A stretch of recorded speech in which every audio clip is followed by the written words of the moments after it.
E todo mundo fala também assim, o Shell não tem interface gráfica. Mentira, tem sim, e boa. Vou mostrar uma coisinha que eu fiz para vocês em Shell.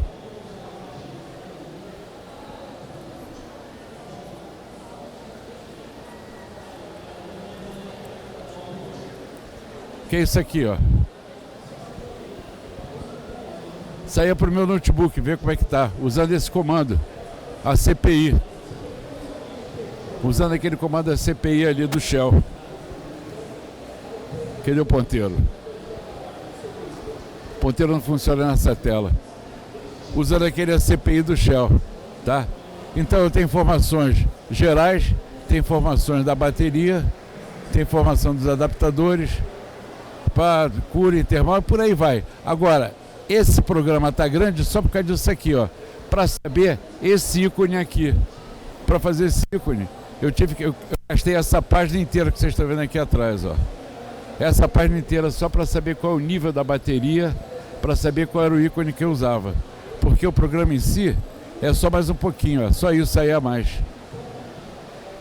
Quer dizer, é um programa pequeno para fazer uma interface gráfica daquelas bonitas. Vai fazer isso em Java. 5.000 linhas, 8.000 linhas, por aí, tá? Então, pessoal, vamos lá, vamos voltar. Vamos parar de falar mal do Java aqui. Vamos fechar esse cara aqui para não atrapalhar mais. E vamos lá na apresentação, tá? Então, a grande verdade do IF. Dá para ler aí atrás, não? O IF não testa condição, ele testa instruções. Tá legal? Ele testa instruções. Como é que eu faço isso? Eu testo. Olha lá. Eu vejo aqui, ó, catgrepa. Isso aqui é um programa. O programa me pergunta if grep direto. If grep. O grep serve para procurar uma cadeia ou uma expressão regular. Instrução regular, senhores programadores, é importantíssimo para qualquer linguagem. Aprendam isso. Para qualquer que sabe expressão regular aí. É verdade o que eu estou falando ou é mentira?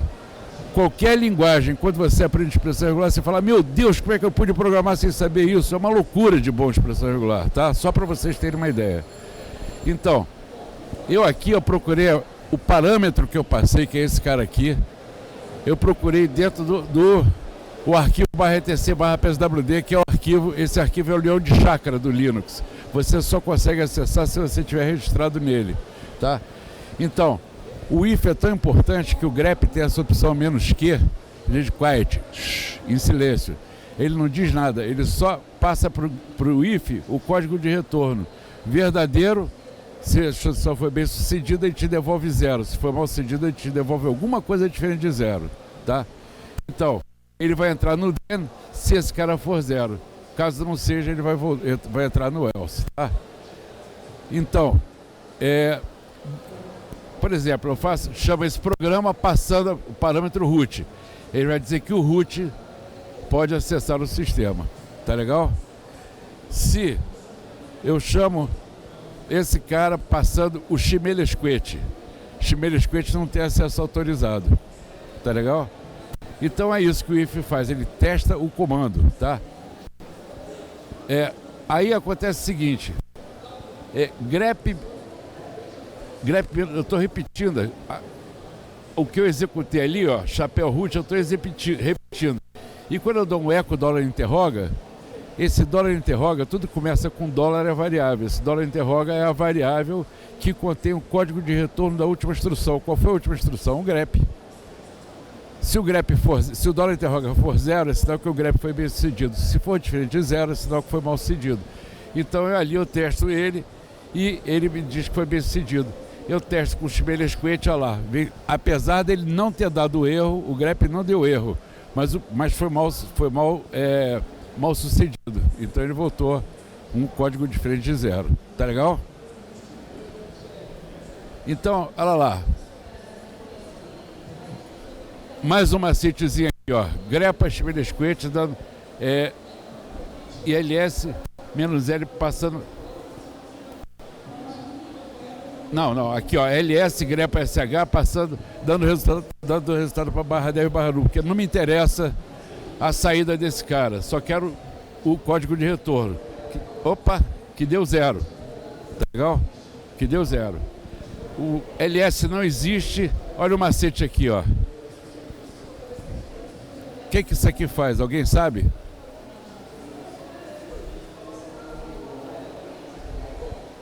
Sabe, né? Normalmente o cara manda a saída de erro para barra dev barra null. Quando ele não quer a saída de erro, ele manda para barra dev barra null. Mas, quando você manda para barra dev barra null, você está fazendo um acesso ao device. É lento. Quando você faz 2 maior, que é a saída de erro, e comercial traço, você está trancando a saída de erro. Ele não vai tentar gravar nada lá. Você ganha o tempo de acesso, tá legal? Isso é macete. Um aqui sabia disso. Por isso é que estou falando, se você sabe Shell, o teu programa fica ágil, tá? Olha lá, jamais faça if $interroga, que é uma coisa que eu vejo toda hora aí pela internet. If interroga, não faça isso, isso é um pleonasmo. Porque o if, ele já lê o código de retorno da instrução, que é o $interroga. Mas tem cara que pega, salva o $interroga, faz assim, code hat é igual a $interroga. Quem que faz isso? É o pessoal que está habituado a fazer o if condicional. Ele quer encontrar uma condição para testar o if. Então ele salva o $interroga e pergunta se o código de retorno é igual a 0. Isso é uma perda de tempo incrível que você está fazendo. Então, ele é o código de retorno de qualquer programa, o if é feito para testar. Então, é implícito, o $interroga é implícito do if. Esse tipo de comportamento é característico de quem está habituado a usar o if no formato tradicional, o que testa condição. O cara quer inventar a condição, tá? Então tá, aqui eu digo ainda, ó, que ele é bem mais forte do que os congêneres, muito mais poderoso que seus congêneres em outras linguagens, e é verdade, ele é muito mais poderoso, vocês vão ver. Por isso é que eu estou dando uma palestra só de if, porque vocês vão ver que ele é muito mais poderoso. Olha só, mas como fazer para testar condições? Para isso existe o comando teste. E o if testa o comando teste. Você usa o comando teste para testar a condição, porque testar a condição que vocês testam lá no Python, nas outras linguagens que vocês estão habituados, no C, que é a linguagem que eu mais conheço, você testa 7 condições só. Se é maior, se é menor, se é maior ou igual, se é menor ou igual, se é não igual e se é diferente, e se é booleano. Testa só esses testes. Maior, menor, maior ou igual, menor ou igual, não igual e booleano. São 7 testes. Aqui você tem mais de 50 testes diferentes, tá? Eu vou mostrar aqui rapidamente os principais. Ó, então, if teste. Por exemplo, isso aqui é um comando, ó, if teste, arc novo. Newer than, mais novo que arc velho, tá? Arc old coisa nenhuma. Isso aqui é Brasil, arc velho, pô. Então, se for mais novo que arc velho, não precisa de você fazer 1000 elaborações de ver a data do cara, comparar. Testa direto com o teste, comando teste, tá? Para você testar sobre cadeias, as principais opções do comando teste para testar cadeias são essa aqui. -e, -n, tudo bem. Só isso aí, já basta para cadeia, tá? Não precisa de entrar em detalhe em cada uma dessas. Para testar arquivo, olha aqui, ó, se você tem direito de leitura, se você tem direito de gravação, se tem direito de execução, se o arquivo existe, é um arquivo de dados, um arquivo comum, se é um diretório, se é um arquivo qualquer, simplesmente se ele existe tem dado, tá? E aí aquele NT e o OT. E tem muito mais coisa que isso, gente, mas muito mais coisa, tá? Isso aí é só para vocês terem uma ideia do que ele pode fazer. E aí é a matemática, né? O if para tratar com inteiros, né? Menos EQ, menos NE, menos GT e por aí vai, tá? Mas aí tem essas cascas de banana. Se eu perguntar if teste 01 igual a 1 e der o eco vai te dar 1. Por que ele vai te dar 1? Porque 01, ascialmente falando, ele é diferente de 1. O igual é para teste com cadeia, para comparar uma cadeia com a outra, tá?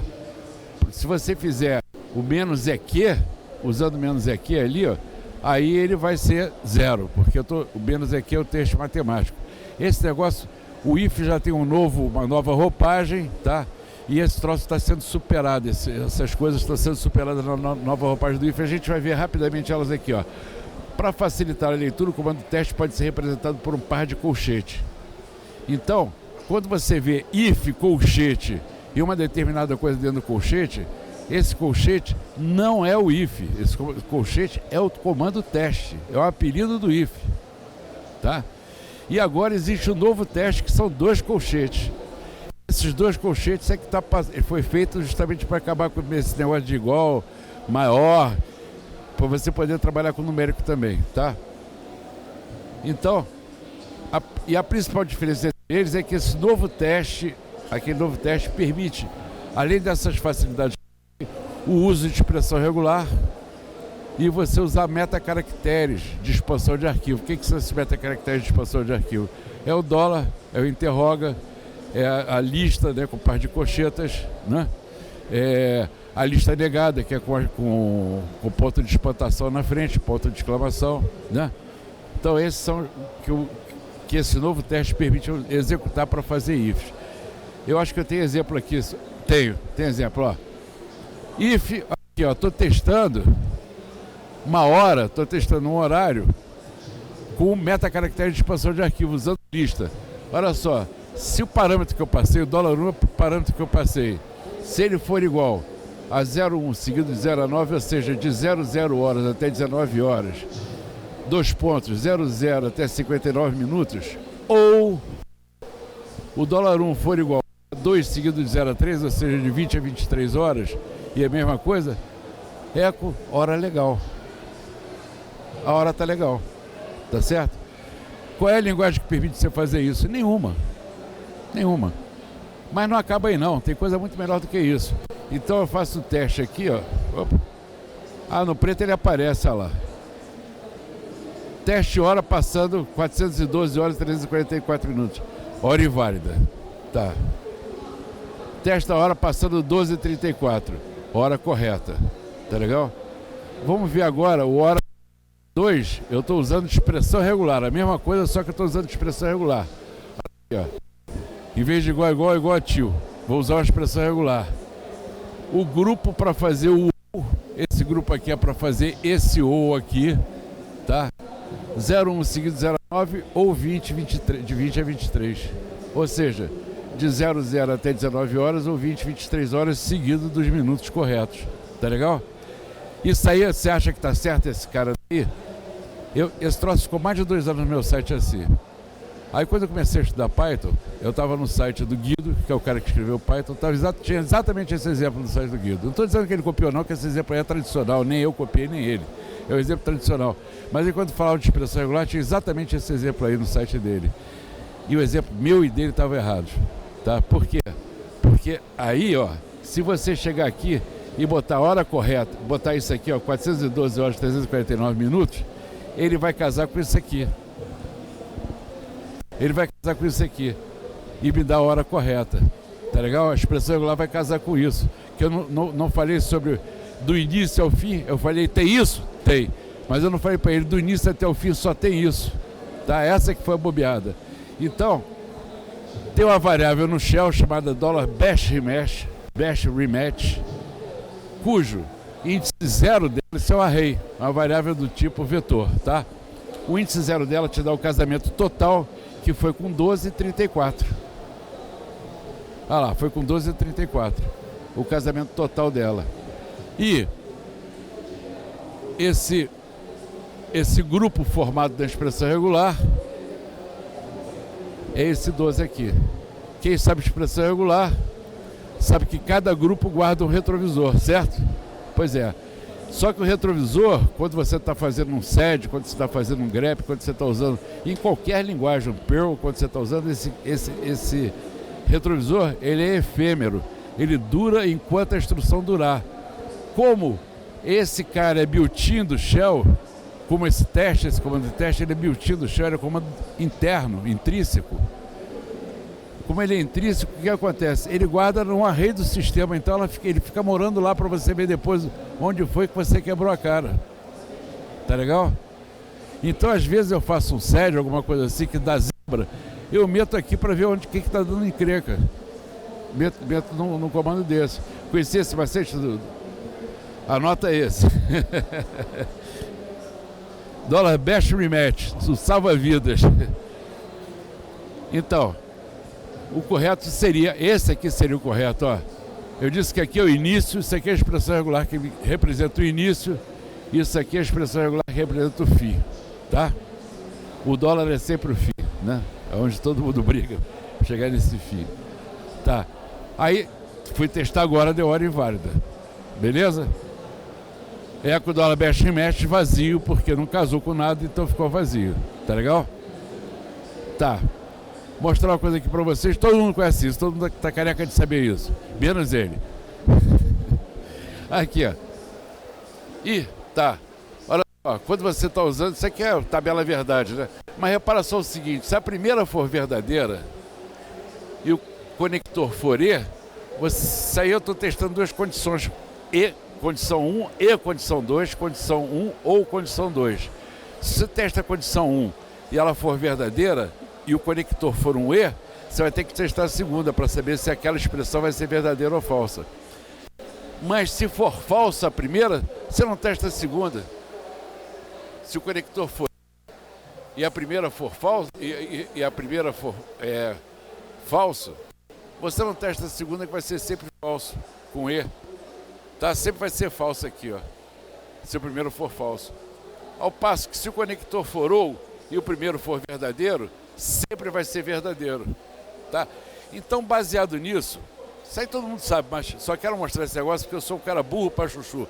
Eu só aprendo depois que eu entendo as coisas. E a forma de você entender é por causa disso. Por causa disso, seguinte, o cara que faz interpretador, ele não perde tempo. Ele fala assim, deu falso, não executa a segunda, quando o conector é E. É verdadeiro, então tem que executar a segunda. Então o cara criou, conectores aqui, ó. O EE pro E e esse cara aqui pro OU. Se vocês prestarem atenção, esse aqui vai ser executado se for verdadeiro. Esse aqui vai ser executado se não for verdadeiro. Ou seja, esse aqui é um then, esse aqui é um else. E, então, posso usar o else sem o if? Pode. Pode usar o else sem o if. Por incrível que parível. Pode usar o sem o if. Então, guarda isso. Eu expliquei o porquê, mas no duro, simplificando, aquele cara dali, o E comercial é o then, e o OU é o else, tá legal? Então, olha só, CD dir.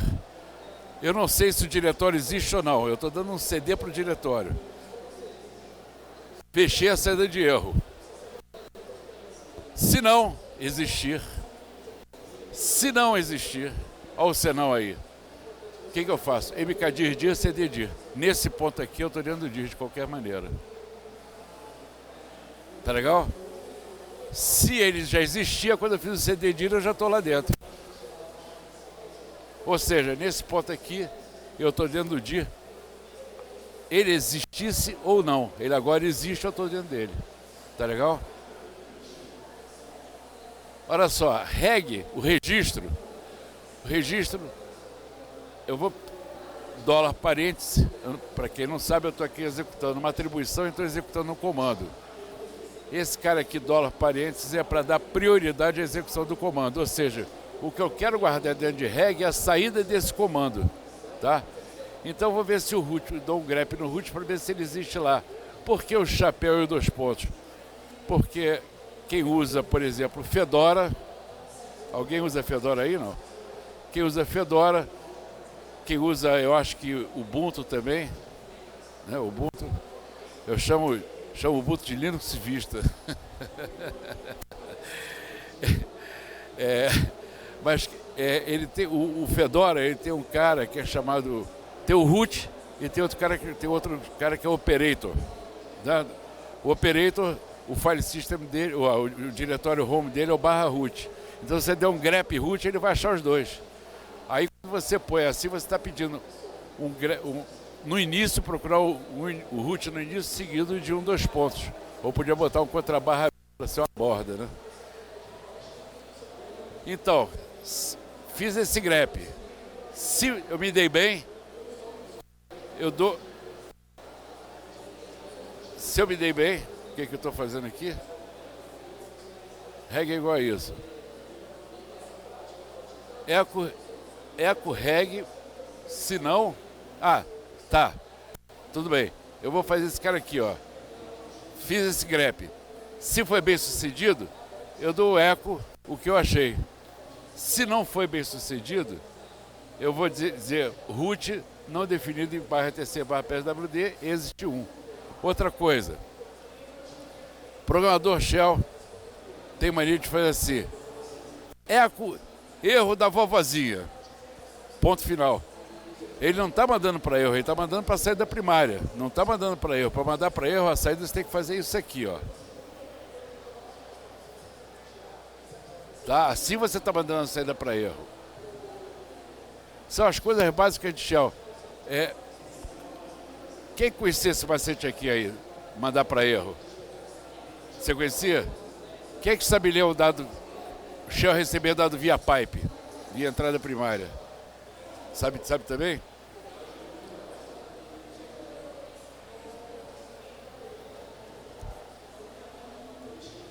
Sim, também. Eu acho que eu entendi. Tá. Tudo bem. Então quer dizer, isso aqui são os macetes de shell que a gente tem que saber, tá? Que a gente devia saber. Para programar direito em shell, né? Então.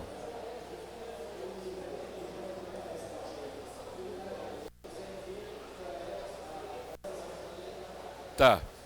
Eu continuo com aquele exemplo lá, agora eu vou procurar pelo Zé Ninguém para testar o código de retorno, e ver o que faz esse tal desse exit. Esse exit aqui, ó, exit 1, tá?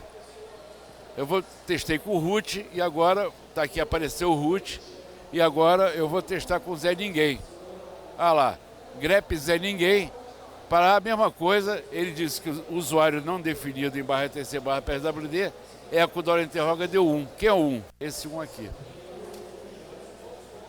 É o 1 do exit. Esse exit, se eu tivesse posto exit 3, ele sairia 3. E o que quer dizer esse 1, 2, 3? Esse 1, 2, 3, o man diz. Para o comando, você dá, por exemplo, o pswd, o comando para você criar a senha do cara, você vai alterar a senha do cara, tem 9 códigos de retorno diferentes. Cada um... Estou falando besteira, userad, é para você criar o usuário. Ele tem 9 códigos de retorno diferentes. Um é porque você não informou a senha, outro que você não informou isso, outro que você não informou aquilo. Então é isso aí. O comando case. Eu tenho quanto tempo ainda? Quanto tempo eu tenho ainda? Hein? 15 minutos? O comando case. Rapidamente o comando case. E depois eu vou abrir para pergunta. Eu tô com... Me deram um papelzinho para distribuir para o brinde de quem fizer a melhor pergunta. Vai ganhar um brinde. Se for cerveja, eu faço questão de ser convidado, já vou falando. Tá? Meu time está jogando hoje, eu não sei nem quanto é que está o... Quero comemorar. Essa maldade. Me puseram para dar palestra na hora do jogo do Flamengo. Assisti todos os jogos do campeonato que tiveram fora do Maracanã, assisti. Mas vamos lá. De coração, dando uma boa esse papo. Olha só. A sintaxe do case era assim, do verbo já era, tá? Case $var. Um padrão. O que é esse padrão? Você pode usar aí aqueles metacaracteres de expansão de arquivo e mais uma barra vertical para representar o ou, tá? Ou seja, você pode usar asterisco, o ponto de perguntação, eu falei ainda agora o ponto de espantação, agora também tem o ponto de perguntação, lista negada e a barra vertical, o pipe, representando o ou, tá? Então, onde var é uma variável, dois pontos, ponto e vírgula, é o terminador. Era o único terminador de grupo válido. Era, do verbo já era. Padrão são os padrões que eu falei, com essas possibilidades. Ó. Interroga um caractere qualquer, asterisco qualquer, lista e o ou lógico, tá? Pronto, agora a partir do BS4, o case tem mais 2 terminadores, ficou com 3 terminadores, tá? Que esse aqui continua encerrando, esse aqui ele não encerra, esse aqui ele sempre foi para a instrução depois do case. Esse aqui ele vai para o próximo caso do case. Ele vai ficar no case até ele encontrar um desses, uma situação com esse aqui, ou encontrar o ESAC, tá? E esse aqui nem testa, ele executa logo o outro, sem testar, sem nada, tá? Olha só.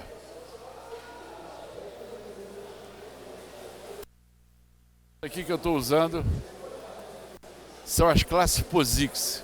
O que é o POSIX? POSIX é um comitê de homologação. Só para dar uma dica aqui para vocês. Em 1980, aqui no Brasil, nós fizemos um Unix aqui no Brasil. 100% compatível com o padrão POSIX. Naquela época, o POSIX se chamava X-Open. Eu tenho a honra, muita honra para mim, a maior honra da minha vida profissional foi ter trabalhado no desenvolvimento desse cara. Chama-se SOX, foi desenvolvido pela Cobra Computadores.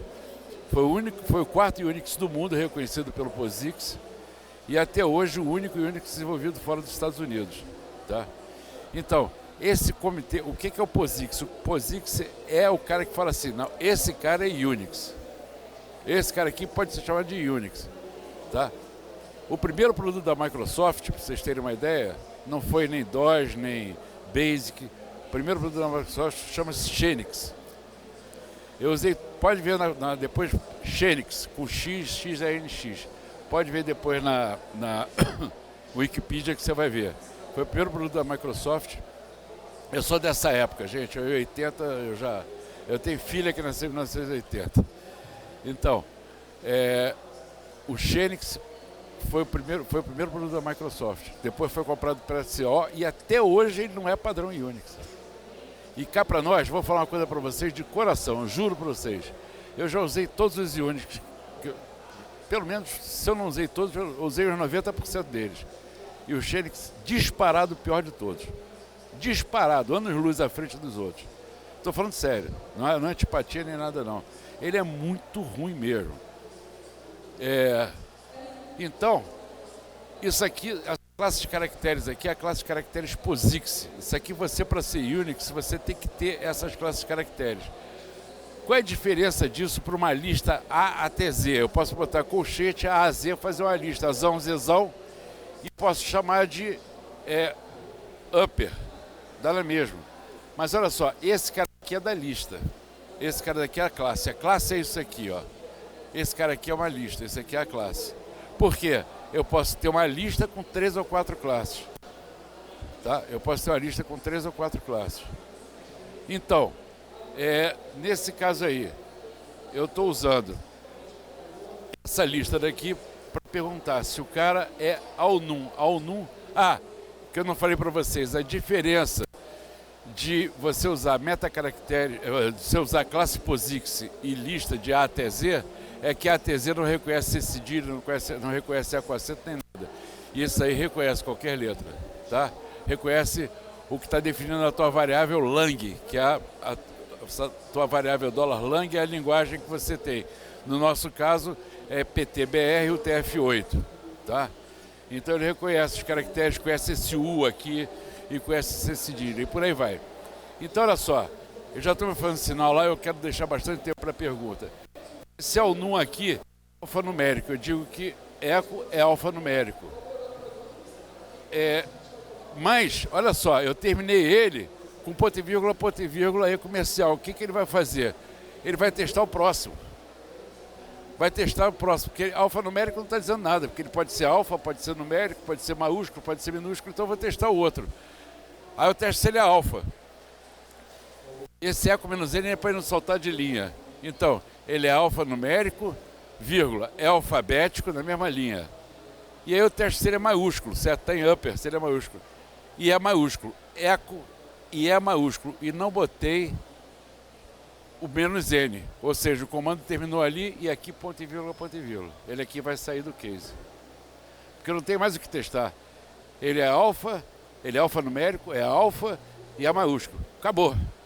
Se ele não for nenhum desses, ele vai testar se ele é numérico. Ele é alfanumérico e é numérico. tá? E se eu usar o asterisco, casa com qualquer coisa. Então, se ele não foi nada disso aqui, ele vai ser um caractere especial. E, ponto e vírgula, e comercial, ele vai executar o outro de qualquer maneira. Aí, para executar o outro, eu botei um troço bem doido aqui, para ele não casar mesmo. E ele vai executar. E sempre executa o bloco seguinte. Vamos ver se eu executo, vamos ver se eu testo isso aqui.